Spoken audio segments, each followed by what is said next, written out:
All right, welcome back to It's Time Picks. We have Lewis and Spivak on tap. It is a late card, 9 p.m. start time Central.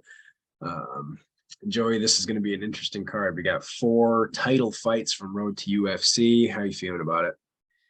Hey, they're intriguing talent, but from what I know from their country, I think from that country they actually fought in an actual boxing ring.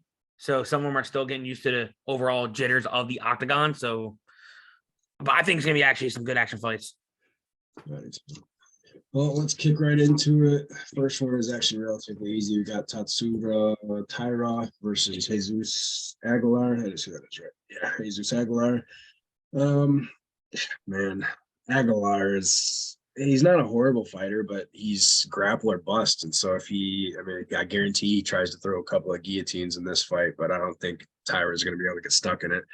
And Tyra will definitely have the advantage pretty much everywhere the fight goes, particularly on the feet. So for me, this is an easy one. It's going to be Tyra all day, but at his price, 9,600 on DraftKings, Yeah, without a first round finish, I don't think he hits it.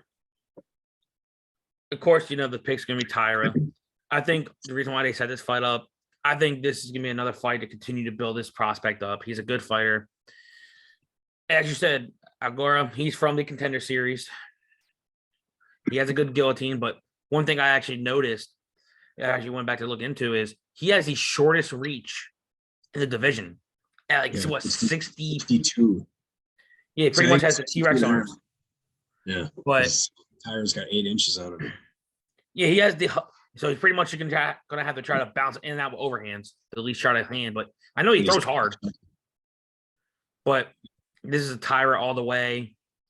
The line's too big to even bet. So if you're gonna do anything, maybe look for a submission prop in one of the rounds, which I think he does get it done. But to me, if he's going to pay off that DraftKings price at 96, I think he needs a round one finish or a motherload of takedowns. But to me, like he's more of a body lock trip takedown guy. He doesn't have the traditional, I'm going to shoot a blast double or a single. And his last fight against Vergara, he looked desperate. Vergara was actually touching him. He looked desperate when it comes to taking shots until he finally got one and he finished Vergara. But Guitarra is definitely the pick. If you want to do cash, yeah, you can take Tara or cash.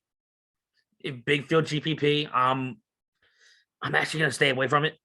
But every time I say that, somehow the first fight always bites me on the ass. But that first fight's always killer. He could come out and score a quick win bonus and hit 125 and easily, and then we'd be screwed. So tough call, but easy pick. Obviously Aguilar can get that choke, but I don't think he does. So no, both of us going with Tyra, relatively easy. Next one we got Jun Young Park and Dennis Tululin. I was split on this pretty much all week. I'll let you start this one off though. and I'm still split on this one fight all week. I went back and forth because I was on Tulilian, his last fight against Pickett, and I nailed that to the tail. I thought they were disrespecting him, saying, "Oh, he's the underdog. Pickett's what more? Pickett's a bum. He may see this. Don't take it to heart, but I think you're a bum. But you can probably kick my ass. But at the same time, Tullian is actually a trained, very good striker. He trains the same camp out of Sean Strickland. He's getting good looks at camp. But Park, one thing you saw about Tullian's first fight, but he went against an outstanding wrestler. But Park, he's more well-rounded. I don't think he's going to necessarily kill you on the feet, which I do give Tullian the advantage. But Park is well-rounded. He has wrestling in his back pocket, which he's shown since coming into the UFC. If you want a value as Tullian, I think most of the public's going to be on him as a value play because I think he is knockout or bust because there's a chance that Park could take him down and control him. So my slight lean right now is Park. And 8,500, if you're telling me I can get a guy that can get like between like 3 to 5 takedowns, hopefully some ground and pound, hopefully. That's not a bad play at 8,500. So, like I said, right now my pick is Park because even though Tullian is working on his overall grappling takedown defense, Park's a tough dude. I do agree, and I'm also in the same boat. Beginning of the week, I was a little bit on Tallulah just for that knockout power. He is a wild striker, but Park doesn't really get knocked out. He's been knocked out except against one time, Rodriguez. and it was Rodriguez, and that was just a But he was, crazy fight. but he And was also Rodriguez winning that is- fight. But Rodriguez is working his way up to the top, anyways. But I do think Park is going to use his wrestling, and the second that he uses his wrestling, Tallulah's not going to really be able to do anything. So I think it's going to be a lot of chain takedowns, and it's going to be a lot of control. And then unless Tallulah can square something up, he's going to be a fish in the water. I agree. All right, both of us going with Park.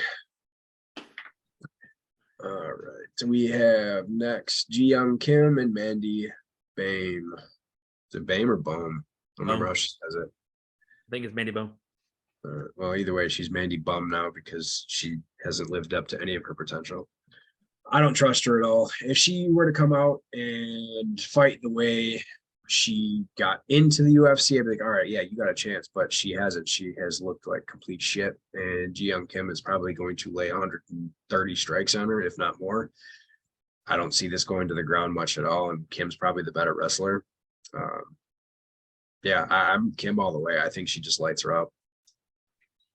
So I'm gonna say this: I am on Kim, but I know Boom is at a new camp now. She's actually at Extreme Couture, which, if you watch some of Kim's fights, she does get taken down. She has a low takedown defense of 44. You know, Boom is still her own well-rounded type of striker. Does she have the overall? I don't think neither one really necessarily has the power, but if I would give someone maybe a power advantage, it would be Kim. But Boom, she does have her own decent striking. She looks more towards the kicks to set up her 1-2s.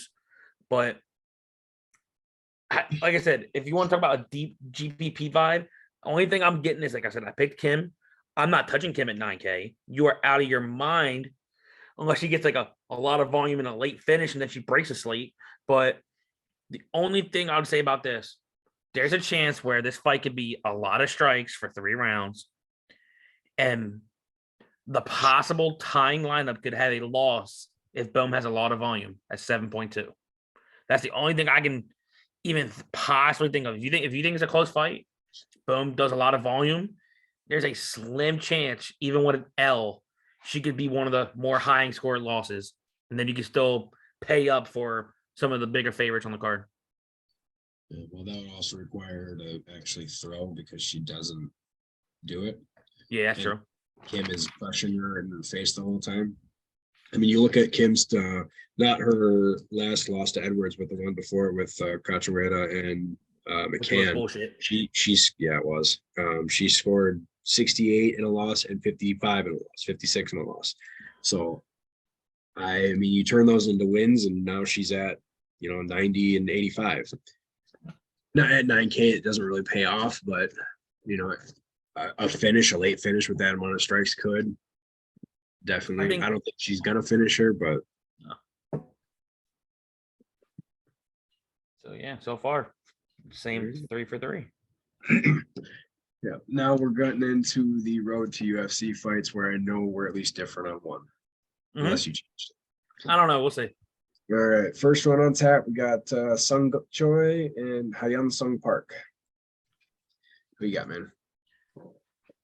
2 things either happen. Either this could be an actual 3-round entertaining fight where Park doesn't use his wrestling and it's a back and forth, potential high volume, 125 pounders going at it. Or if Park is smart, he uses his ground game, which he is the more superior ground person. Big time. I even went back to watch fights before. He sets up his hands to get to it. But once he's on the ground, no, this is my world. You're not going nowhere.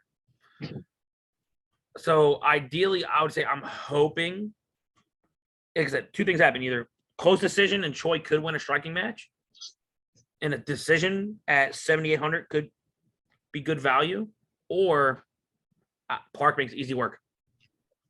Goes for takedowns and proves why he was one of the more favorable guys in the overall tournament. My slight lean, and originally my pick was Choi, but I switched to Park. All right, well, I guess that's another one we all agree on because I already told you I was on Park.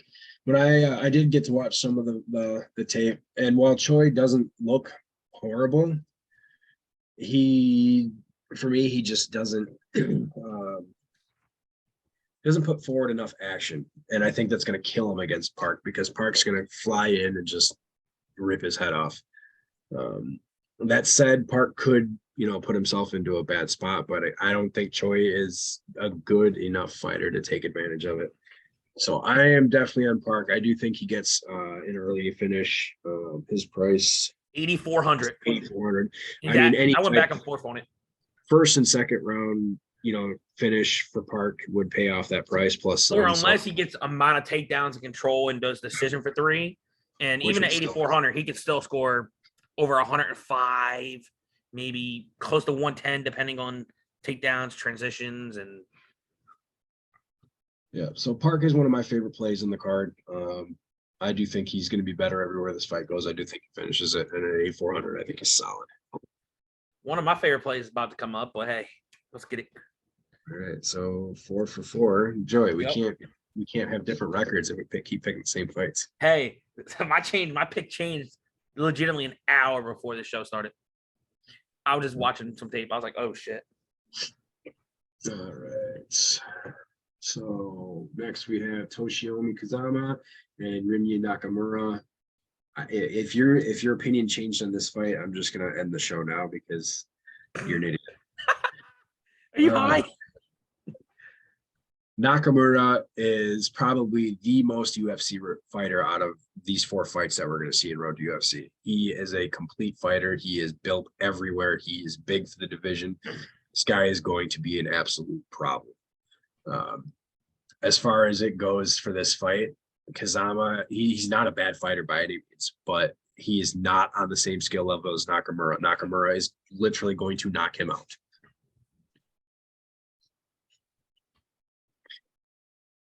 All right. Nakamura is a freak of nature. And crazy thing, people was like, oh, did he come in? He actually was a collegiate wrestler from where he's from. Insane, powerful wrestler, insane trips, insane blast doubles. And one thing I love about it, he's a good chain wrestler. He's like, oh, I get you this. I'm not letting go. I'm going to pick you up. Boom. You get back up. Boom, boom, boom. He's going to grow into his striking, but necessarily he can still win this fight if he wants to stand. One thing I just want him to do, blast double. If you want to do a quick bonus finish, I'll take that too. But this kid's good. He's a wild striker, but the kid's talented. And there was one point during the tournament, he was a minus 800 favorite in his last fight to get to this point, which is pure craziness, but like I said, he made the tournament look easy. Yeah, and I think he makes this fight look easy. He will be crown champ of this one, and we should see him in the actual UFC really soon because he is going to. I'd put a bet on it that he earns a fight of the night bonus in this fight. Oh, I believe it. All right, both of us going with Nakamura. It makes us 5 for 5. Come on, Joey, help me out here. Do something different. Maybe next fight. All right, next fight we got Jung-Yun Lee and Yiza. We talked about this one already a little bit between ourselves. This is probably for me the closest fight on the card, and especially between these 4. I was on Yiza for quite a while, and it wasn't until I watched a Jung-Yun Lee fight that I switched. And similar to Nakamura, Lee is just kind of a freak. He's got this weird fighting style. He puts a lot behind his punches, and he's good. There's absolutely no denying that. And he can fight on the mat. He can fight on the ground. The only reason that I was on for Yi to begin with is the amount of experience that he has at 25 years old. He has fought a lot. So he definitely has the experience advantage. But when I looked at it, not a lot of those fighters were really amazing. So his record's kind of padded. Could he easily grind this out to a decision? There's no doubt about it. And if you're going to play some type of cash, he's probably the one to do it because out of all the low tier guys, what is he? 7,300. At 7,300, 870 probably 5 and below, he'll probably last the longest if it were to go to a decision besides the one that I'm going to pick later. So yeah, that's where I'm at. I'm with Lee. Za's got a chance. There's no doubt about it, but I'm leading Lee. So this is where we finally get our different pick. I've been on Za the whole time. None against Lee. And I told you this. I watched Lee's fight. The first fight, he got taken down with no problem. An easy high single leg trip. But the way he got submitted, you and I could have submitted that guy with an easy. He left his arm dangling in there. But second fight, he absolutely steamrolled the guy. He kind of, I don't want to compare him to another fighter necessarily, but like at least his early style I've seen, he's almost like Terrence McKinney-ish. He's wild early. He lets his shit fly. And who knows what he looks like after round one. I know he's been to a decision, but he's just going quick. The reason why I'm on Zai, I think he can control that wildness. He took some damage. He takes some hits. From what I've seen, he's very durable. And what I think is going to happen is Lee's going to come in aggressive. He might even overextend himself. And Zai's a strong wrestling and grappler. He picks people up over his head, scoops them, and once he gets any type of body lock, you're not going nowhere. He's a strong grappler. And it wouldn't shock me once Lee, let's say, gasses himself out to an extent. It could be maybe late round one, sometime after the first round. If he's still trying to overextend his punches and Zai's shooting on the low, getting takedowns, control, there's a chance he might get a late sub. But Zai is very slick BJJ fighter. But my pick's Zai. He's actually one of my favorite dogs on the card. And me and you talk about, I don't know how many dogs we're actually going to look through and pick. Because we got, I think at least we're going to at least need 2. Unfortunately, on this card. This card looks absolute poop. But I don't with mine, so. You done with yours? I said I don't with my dog, so I'm good. So maybe once I build mine, I didn't even start really hand building. But we'll see. But yeah, I'm sticking with Zai. I liked him a lot. He showed even the second fight more ideal, better striking. First fight, he made it look easy. Second fight, he went a little bit longer, made it look fine. So I'm going with Zai. I like the experience because he's actually the most experienced guy in the tournament. So I'm going to go with him. Even at 7,300, he gets control time. He's going to easily pay off that price. In a finish or decision, he's going to pay off that price. Problem is you have to make it to a decision. Lee does very well at finishing in the first round. So that's what I'm thinking. Like, I want to see how he looks. If he survives round one, I want to see how Lee looks. Because Zai, from what I've seen, he went 3 rounds. He looked fine, doesn't look gassed. That's a big question mark. And even for a betting aspect, if you see Lee looks tired at the round one, I would definitely throw a bet down on Zai. Because I can guarantee his money line is going to be even higher what it is now. Last time I saw it was like nothing in the 200s. But I'm going to at least try to stay up for that fight. Because if I see that first round go the way it's looking, I'm throwing more money down on Zai. Yeah, well, I can't disagree with it. Like I said, I do like both. I make a case for both. So I'm going with Lee. You're going with Za. Yep. And that's our first different pick of the fight card. It only took 6 fights, no big deal. All right, next up we have Jekka Saragi and Anshul Jubli. And for whatever reason, I've read everywhere there is a ton of people on Jubli, and I'm not really sure why. I mean, I get it, but for me, I just think Saragi is twice the fighter that Jubli is. And I could be completely wrong. This fight could come out and I could look like a freaking idiot. But after watching Saragi's fights, I don't know how Jubli's going to handle him unless he can just put him on the mat and control him the entire time. If he doesn't, he's done. This fight will be over fast. Saragi is tough. He's got some excellent hands. They're fast. Jubli's only one of Jubli. I guess Jubli's biggest thing is he is probably going to be the bigger fighter. He's really tall. Easily. So if he does get him on the mat, Saragi could be stuck for a while, if not a full round. But other than that, I think Saragi's better everywhere. And if he can sweep or reverse, it's done. So one thing I know about Saragi, originally from what I saw, he was actually a 145er usually. Yep. But he came into this whole tournament, stayed up 55, had no problem getting through his first 2 opponents, especially his last fight. He absolutely put that man to sleep so terribly. off the meanest overhand I've ever seen. It sounded like a damn gunshot in the damn arena. Like the whole Grand Theft Auto when you get boom and you pass. But I went back and forth on this one just like I want to say the last 2 hours ago. I think Jubilee is the better, bigger, taller fighter, of course. I think he's even the better overall boxer. He's tall, he's rangy, he has good 1-2s, decent kicks. But Sangari, I think he's powerful hands. I think he's gonna have to try to get in with the overhands and loop in. I think he's the better takedown. I think he's the better overall martial artist. But if this day is a pure rangy striking fight, I think Jubilee gonna win a decision. At 8,200, who knows, depending on the volume, because he did gas at the round 2 in his one fight terribly. It was like, oh shit, terrible. That's what made it go to a split. But if you think Sagari gets a finish, he's perfect at 8K. But if you're on the Jubilee side, maybe gets a decision, volume, 8,200. I know people always say the 8,200 8K fight makes it in, but at 8,200, I think he's going to need a lot to get done to even pay 8,200 off.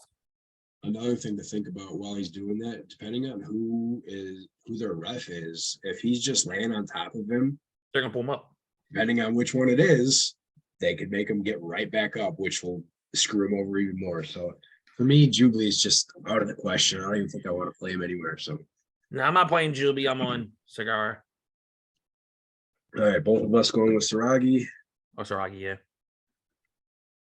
Joey, we know you don't know how to read or write, so it's okay. Hell no, I'm writing right now, but I can't read it. I can't read the name.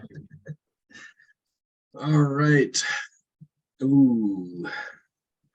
Saku Kinoshita and Adam Fugit. I'll let you go first because you already know who my pick is. Yeah, I know what your pick is, and I almost went there. I'm gonna be honest as hell on everything I love. I almost went there. So I'll say this: who's the more well-rounded? A lot of people can say I'm stupid for saying it. Fugit is the more well-rounded. He has wrestling. He has a decent chin. People are saying, "Oh, but he got finished by Michael Morales."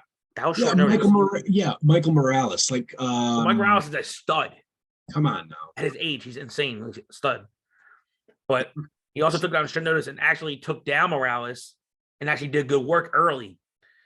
I forget one fight I watched of Conchita. I think it was the one fight that was like considered a draw or DQ.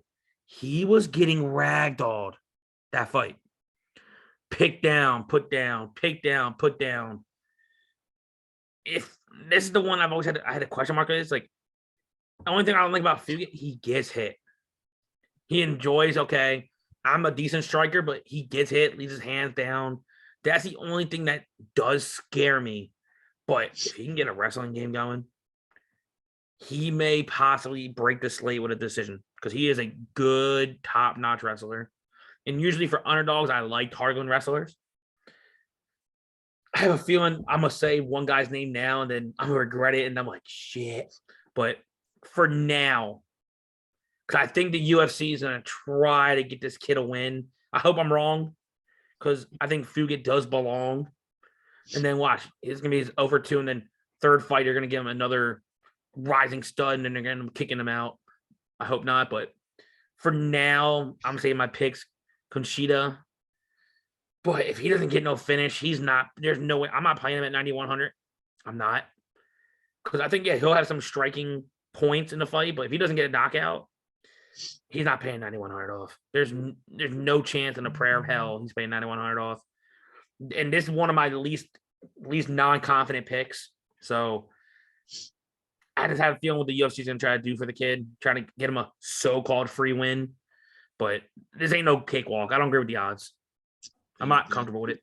The odds are dumb, and I am all over Fugit, and there's multiple reasons for it. He is the better overall fighter. His loss to Morales was a good loss. I mean, that's a tough fighter because he's on his way towards the top of the rankings whenever he fights again. He has lost 2 other times. One was to Kalen Hill, who went from this nasty flying knee to a Superman, which was just unreal, and I highly doubt that ever happens again. And then he lost to Austin Vanderford, who challenged for the Bellator belt this last year. Paige Van Zandt's ex or boyfriend. Yeah, correct. So all 3 of those losses are pretty damn good losses, and all of his wins are not horrible.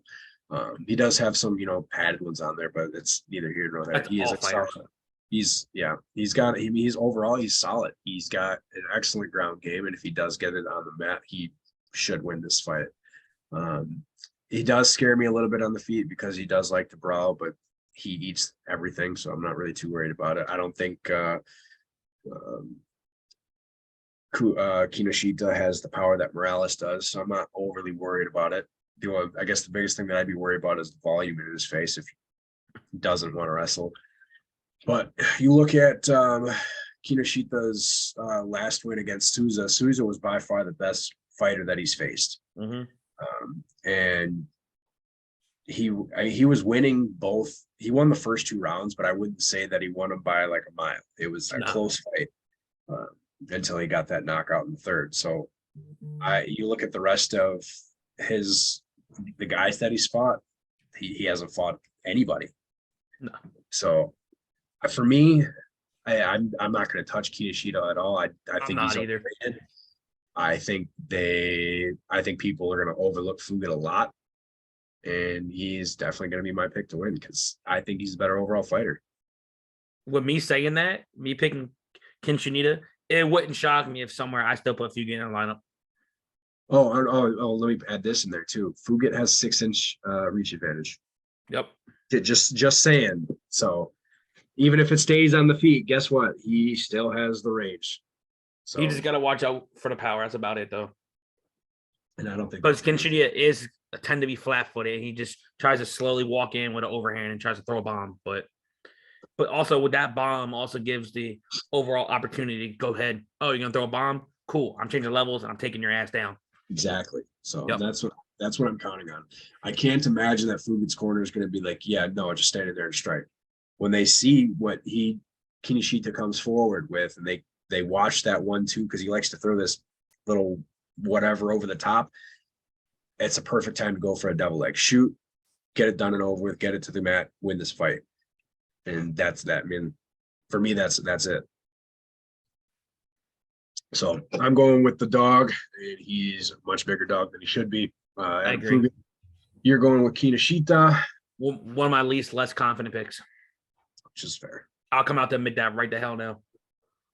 Next fight, I'm not super pleased with this fight. This should have been the first fight on the card. Tyra should be in the spot, but it's neither here nor there. We got Doo Ho Choi and Kyle Nelson. Kyle Nelson's just, I don't want to say he's garbage, but he's garbage.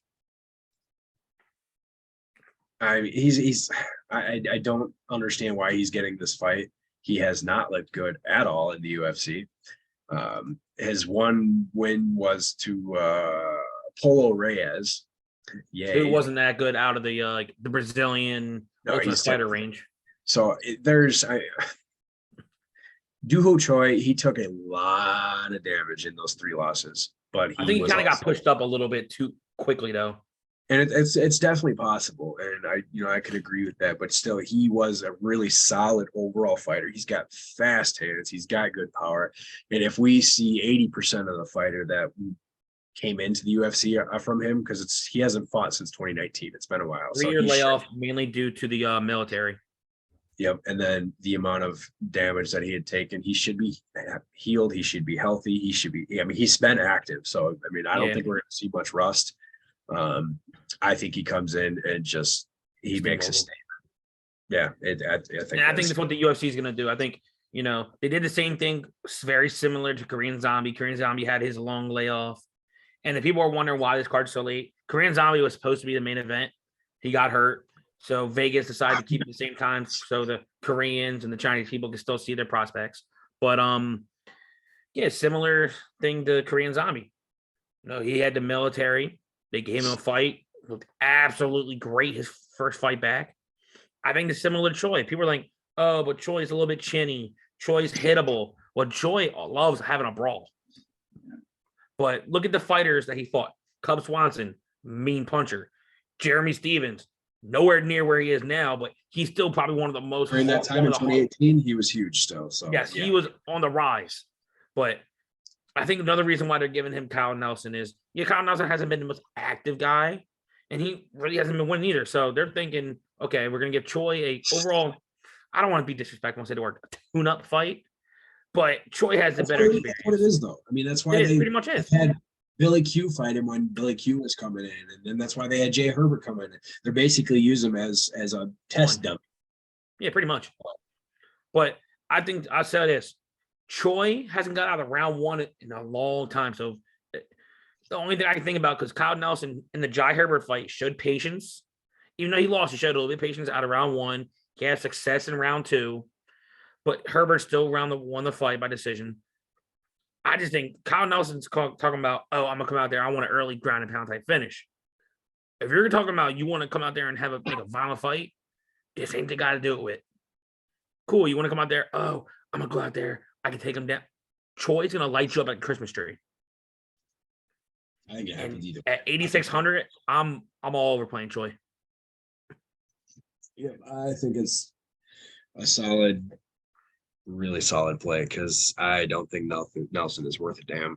No. And if you go back, it was a long time ago, but Choi's 3 wins that he had prior to those 3 losses, he scored over 100 in all of them. So, and that could very well happen again here. And at 8,600, you can't beat it. That will make optimal. So, oh yeah. All right, both of us going with Duho Choi. Next up on the card is the battle of the old men, Marcin Tybura and Blagoy Ivanov. I hate this fight. I'm just tired of seeing both of them, really, to be honest. But Tybura is at least more in shape, I guess I could say, between the two. Ivanov he looks like he should already be done. He still has power. That's going to be his only path, getting that knockout. I think Tybura he's either going to do one or two things. He's going to put him on the mat and just wrestle the shit out of him, maybe ground and pound, or he's just going to make this a dreadful 15-minute boring striking affair, and he's going to win a 60-point decision. But I am on Tybura. I don't think he gets knocked out. So I'm also on Tybura. Imanov, I give him credit. A lot of people are looking at Imanov, say, oh, by record, he's not bad. But if you look at, he does have a very good Sambo background. He actually beat Fedor in Sambo, which I give him credit. Toodaloo. But most people, if you're looking at Imanov, it's pretty much clips of how insane his chin is. Like, you could probably hit that man in a sledgehammer with a chin and he doesn't flinch. Yeah. He lost a decision to Derek Lewis. And then Sakai right after it. But no, the worst thing is, how the hell do you lose a decision to Derek Lewis? The man doesn't throw over 40 punches usually. There was only like 60 total punches thrown in that game or fight. The worst other one, the only other person to lose a decision, but that was, I don't know what the hell that was with him and Francis. That was the most embarrassing fight ever. But the only way Imanov, I think, could even have a chance in this fight, one, he lets his hands go, but does he do it? No. He's pretty much, okay, I'm going to be that one punching dummy if I need to. But how you said, I think this is going to be a boring clinch fight, which if I somehow make it up to this fight, this could be the fight that puts my ass to sleep. No kidding. So I might have to stand up during this fight so I don't fall asleep. But yeah. I just think the opponent level for Tybura has been a bit better than Imanov. Oh, unless Imanov maybe decides, I'm going to go PFL, maybe he'll have a decent shot there. But these new breed of heavyweights coming up, no. Tybura just beat Romanov, too. I mean, everybody was on Romanov, myself included. He made it through that first round. He survived it. And I don't think that Ivanov has anywhere near the power that Romanov has. So no. But yeah, we're both going to be on Tybura. DraftKings play, absolutely the hell not. I'm not touching it. Especially if we think this fight's going to be boring. This is going to be easy X on the cross mark. But yeah, I mean, even the majority of Tybura's wins, they're generally pretty low. I mean, I guess he's got some 90s, but I wouldn't trust it. At 8,300, I suppose if he does happen to hit 90, 95, it'd be all right. But nothing that I trust. I don't like that fight at all. So I don't either. Both of us going with Tybura, pretty easy. Next up, I love this fight. Dawoon Jung and Devin Clark. I'll let you take this one. The crazy thing is I almost said I was going to be picky on this fight, but then I went back. I was like, Joe, don't be a damn fool. I did call Jacoby beating Chung. I thought Jacoby, I didn't think him to knock him the hell out the way he did. I thought maybe it would have been just a overall circle decision, but I think this is another thing that UFC is going to do. Devin, Clark's been around the UFC for a while, give him credit. But to me, for his weight class, someone actually watched another person say this, and I kind of agree to it. They said Clark is his 205 version of Pule Soriano. He has wrestling background, but decides, I'm going to throw overhand punches. I don't want to use my grappling too much. I think there's a chance we can see Jung use his grappling. He's the bigger fighter, the stronger fighter. Oh, I still think he maybe can even catch him. Clark, I give him Clark. Clark, at least early, he's durable, but the later the fight goes, he gets tired. He just lost. Who did he just lose to his last fight? He was winning. I think he was actually winning that fight, and then he ended up getting caught. For Zakhanov. Yep. He was winning that fight, got caught. Not really. It was close-ish. But I thought he was winning the fight early, but I think it's Jung. This is going to be another rebound win. Some people think Jung's overrated, which I'm not going to talk about that. The kid, he's still young. He got caught by Jacoby, and Jacoby's not a bad fighter. Jacoby's been on the rise ever since he got back to that contender series, and he's been winning every fight. They screwed him over in his last fight against Roundtree. That Jacoby won that fight. Yeah, Jacoby won that fight. Even though I'm a Roundtree guy, Roundtree did not win that fight. Oh, that was absolute. That was an absolute horse. But for me, I'm going to make this really easy.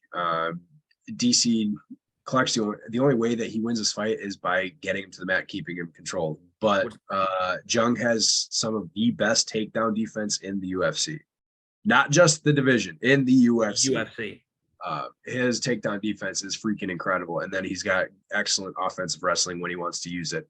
He can shoot the takedown, and he can control. He controlled William. He took William Knight down 8 times. William Knight is huge for any weight class. So I'm not worried about anything in this fight. I love Jung. Devin Clark is getting to the point where he's kind of just going to get phased out because I don't know how much he's got left, and he's kind of got he does the same thing in every fight. He comes forward with that little and then tries to take him down. So I love Jung in this fight. I think he absolutely destroys Clark. Yeah, I think it's back in the win column for him. Oh, that's easy. Will it be early? I don't know, but we'll see. Because like I said, he might actually try to hold him against the cage early and then maybe a late round 1, round 2 finish. But I still think Jung he wins this fight with no problem. Yep. Definitely. All right, both of us going with Jung. Pretty easy. Now on to the main event. Your boy Lewis and Spivak. Wait, rewind that. You said my boy Lewis? Don't get me started on that bullshit. Yeah, no, I don't think Lewis has anything left. I am one of those people. He does look good. I'll give it to him. He did go out and lose the weight, and if he comes out and he's re-energized and he's actually faster and actually puts in some work, and rather than just standing there throwing 5 shots around, okay, I'll give it to you. But Spivak is faster, and the second that he takes us to the ground, it's probably going to be over because Lewis isn't going to be able to get up. Done. So what I was thinking was, I did see some photos of Lewis losing weight. Okay, cool. You want to be in shape a little bit. That's fine. Yes, he has that one deft touch power. All you got to do is lay the one little flick of the punch on your chin and you're going to bed. But this is a guy you got to be careful with. He's going to end up coming up. And if he gets a hold of you, I know people say usually Derek Lewis gets up. He got up against Cormier, but Cormier kept taking him down, putting him up, taking him down, putting him up. I'll say this right now. He might actually be the best grappler in the division right now. Think about everyone that just left. Spivak might be the best grappler. I don't know. Is Olenek still in it? Who? Olenek? No, he's gone. Did he? For Doom, he's gone. So I think Olenek's gone. Might be right. Oh, heavyweight? No. It depends on if you wanna classify Aspinall as that, just because he's solid everywhere. He did beat the shit out of Spivak. So look, if you're telling me if they had a pure overall grapple match, I'm putting my house on Spivak to out grapple. Well, then here, how about you put Spivak and Blades? Depends on when you want to talk about grappling or wrestling. If you're talking about pure wrestler, it's Blades. If you want to talk about somebody that can grapple, and you have no chance, I agree with then it's Spivak. But if you want to talk about pure ground fighter, depends on where you want to rate. Blades definitely higher. Boom. If you want to talk about grappling, Spivak. Boom. Because Blades just looks for ground and pound. He's not going to go out there for something. He's looking to Donkey Kong you and just beat the living dog piss. But All right, we're getting off track now. a little bit. Well, I mean, I don't think it really matters. I think we're both going to be on Spivak, and that's that. Easily. You know, DC says that he thinks that he's going to knock Spivak out. No, you're out of your mind. No. Yeah, if he was faster, then sure. But when you fight Lewis, you know what you're walking into. And Spivak isn't the type of fighter that stands flat-footed, and he's not going to just let Lewis come straight down the middle. It's not going to happen. So I think the only way Lewis does catch him is when Spivak goes for a takedown. And if he doesn't get it, then he's done. So how much was Spivak? Spivak is 88. 88. That's not terrible. It's going to really come down to how many rounds it goes to. Obviously, a first round, it's great. And depends on how many times he takes him down, because Spivak had 6 takedowns in the last fight against Sakai, and Lewis's takedown defense is just horrible. But his get-up game usually is not that bad, but like I said, he kept getting up against DC. But I think most of that was like, okay, I'm stronger than you, but you can still take me the hell down. But Spivak's just a powerful guy. I think the problem that he's going to run into is Spivak is the better scrambler too. Yep. So even if Lewis does get up, he's just going to rotate his hips and put it right back over his legs. So for us, I guess it's pretty easy. Both of us going with Spivak. I like it a lot. I've never really been a big fan of Lewis. So all right. Only 12 fight cards, so we got that taken care of. Who's your favorite dog? I'll go first. Adam Fugit. I'm going Zai. Yeah, I figured. That's 2 good dogs. It really is. I mean, for as far as dogs go, those are the only 2 that I'd want to play. Obviously, it's there UFC. might be one that pops up, but shit happens all the time. So I mean, it is what it is. But those are the 2 that I would like as well. You got a hot take for me? Let me see. The hot takes we brought up. I don't think Tara plays off 96, but I'm not gonna consider that as my hot take. All right. Nakamura breaks the slate. Ooh, I can agree with that. I do like Nakamura. That. A little different. I'm gonna go with Park breaks the slate. Okay, no, hold on. Which Park? Ooh, you got me. You talking about Park versus Choi? Or you talking about Park versus Trulalian? Park versus Choi. Because I'll tell you this right now, I currently have both of them together. I do too. I think Park just comes out and slaughters some Book Choi. So that's where I'm at with it. This should be a fun card. It's going to be hard to stay up for it. It's just super late. I mean, by the time the main card starts, I don't think the main card starts until midnight. Yeah, for me, it's 1 a.m. You still got 5 fights to go until it's going to be a late night. I mean, I'm actually more excited for the prelims than I am. So am I. Than I am the main card. The only main card fight that I really want to see, I guess there's 2 of them. I want to see Adam Fugit and I want to see Jung. So pretty much that's where I'm at with those. I don't know, man. Should be a good card. The road to the UFC fight should be really good. I like all 8 of those fighters. Only thing I'm worried about is I'm not trying to of course, we both like Park, we both like Nakamura. I'm not trying to feel like I got to get too much action on there, but I have a feeling these guys are just gonna let it out. They're like, look, I'm fighting for a damn contract. It wouldn't shock me at least if 2 or 3 of those fights alone get finishes. The only ones that I think that could not get finished possibly is the Jubilee. If that fight goes long, it's either a close decision or Jubilee somehow wins a point decision. Or I'll tell you right now, even if Park and Choi doesn't go get finished, I think Park can still break the slate with takedowns there. Quite possible. That's my lean. I think my 2 finishes fights. I think it's Nakamura. I'm not even talking about this opponent. I don't need to. But and then the fight between Lee and Za. If Lee doesn't get an early finish, I think Za could damn near get a sub or make a decision there. So that's impossible. Alrighty, that wraps up this card. We appreciate you guys watching, and we will see you next week. Hopefully, a little earlier than usual. We're gonna try to aim for Tuesday, especially with it being such a huge card. God damn, I can't wait to see Volkanovski again. All right.